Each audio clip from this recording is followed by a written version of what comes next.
President Mahinda Rajapaksa attended 2 events in Kandy today.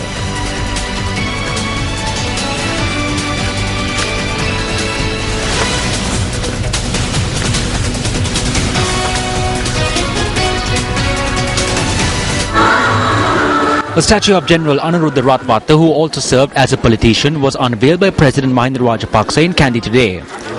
Ratwatta, who served as the SLFP national organizer and also as Minister of Irrigation, Electricity, Power and Energy and Mahaweli during his political career, also served as a Deputy Minister of Defence.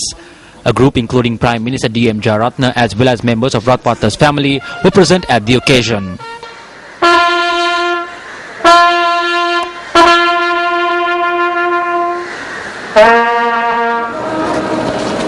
Meanwhile, a newly constructed gym at the Bogambara grounds in Kandy was declared open by President Mahinda Rajapaksa today.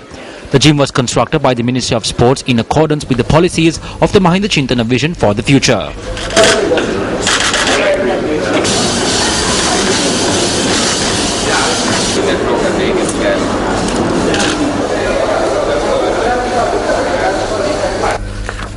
The Tamil National Alliance convened a media briefing in Jaffna and expressed its views on the 13th Amendment to the Constitution.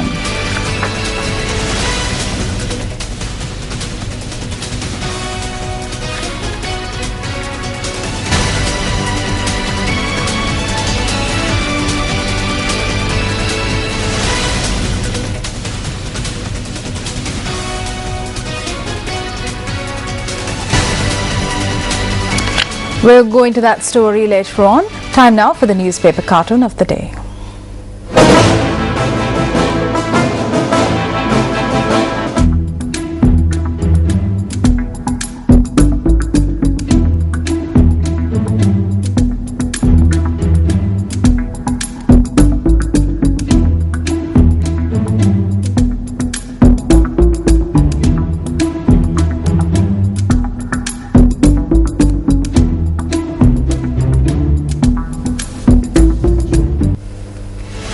The Task Force Secretariat for the 2013 Commonwealth Heads of Government meeting notes that Sri Lanka, as a member of the Commonwealth of Nations, remains fully committed to Commonwealth values, including a free press.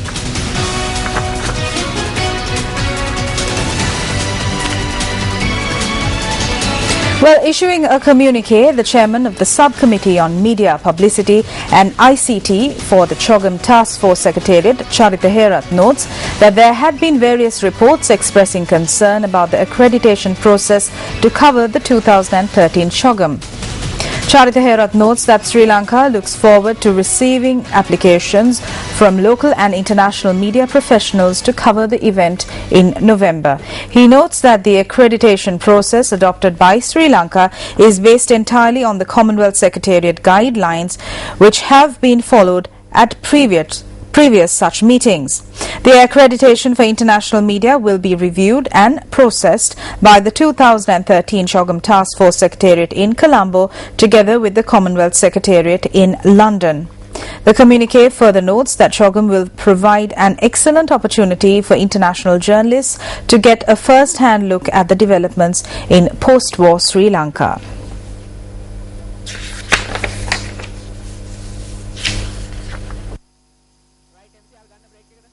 Colombo, the urban councillor Dinesh Rajapaksa, who was arrested over an accident in the Palatpara area in Matale, was remanded today.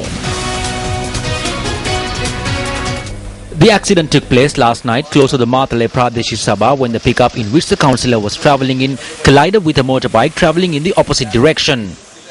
The councillor's pickup was heading to Matale from Dambulla. The 22-year-old motorbike rider was killed in the accident. The Politico was remanded until next Monday after he was produced before the Matale Magistrate and Additional District Judge Sampath Gamage today.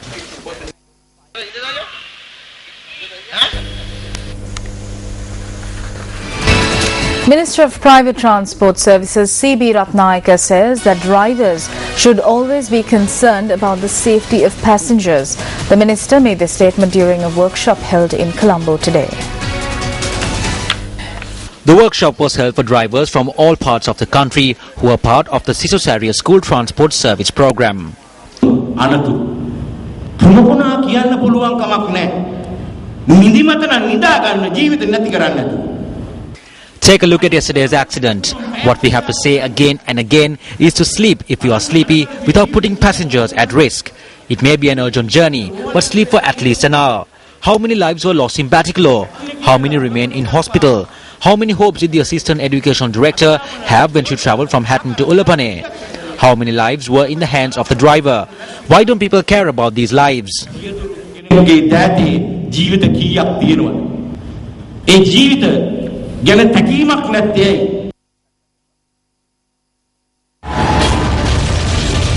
Private bus drivers and conductors continue to harass passengers. Usage of profane language when requesting for change or ordering people to board a packed bus. Harassing both commuters and other motorists when attempting to overtake other private buses. Deadly accidents continue to take place as a result.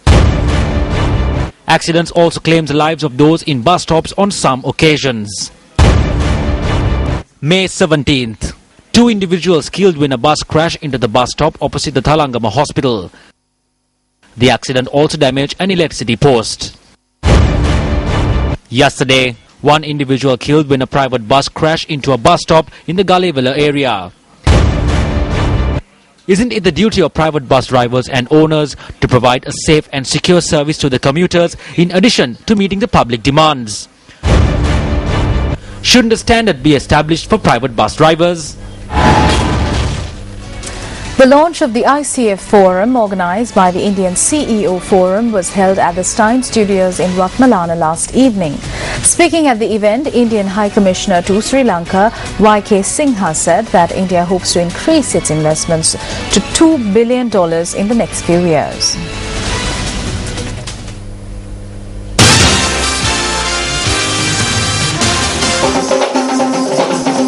The event was held under the auspices of Minister of Economic Development Basil Rajapaksa. Representatives from the business sector also attended the launch of the ICF Forum. Since 2001, I think the total amount of Indian investments is almost $1 billion. And in 2012 alone, investments from India, the foreign direct investment flow from India was to the tune of $160 million. And now we target in the next few years to increase that amount to over $2 billion.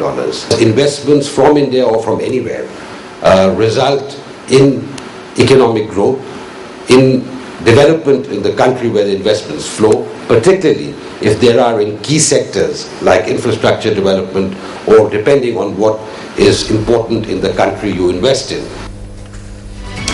Well, a boat carrying 97 asylum seekers capsized off the coast of Australia's Christmas Island, leaving a male child dead and 8 other people missing. According to international reports, a number of Sri Lankans were among those in the boat.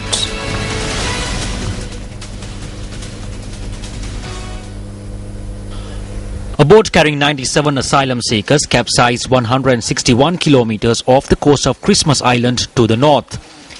88 people believed to be from Iran, Sri Lanka and Afghanistan were on the vessel that capsized approximately 87 nautical miles north of Christmas Island.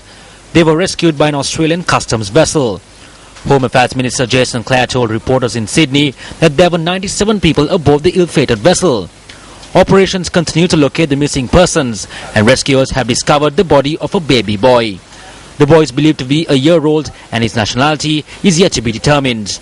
When news first contacted the Sri Lankan High Commissioner to Australia, Admiral Thisara Samarasinghe, he said that he had been informed that among the rescued were Sri Lankans. The High Commissioner, however, added that the reports have not been officially confirmed. A police investigation has commenced into the abduction of a businessman from the Udaipur area in Putlam. The police media unit stated that its emergency hotline received a phone call last evening that a group that had arrived in a car had abducted the businessman. The police said that investigations commenced after the daughter of the abducted businessman made an emergency phone call saying that her father was abducted. The police media unit said that the abductee was 59-year-old Sethu Ravan from the Adimune area in Udaipur, which comes under the purview of the Moondalama Police Division.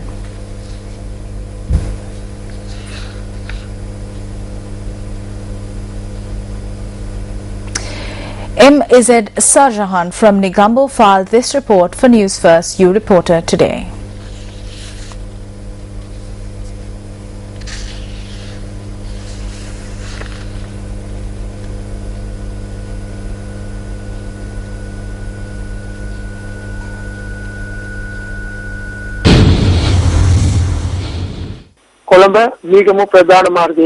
There are several places in Alvis town, Wattala, located along the Colombo-Negombo main road, that are conducive for the breeding of dengue mosquitoes. Area residents request the authorities to clean the areas immediately. News First U Reporter in Mama M.Z. Sarjahan, Negombo City.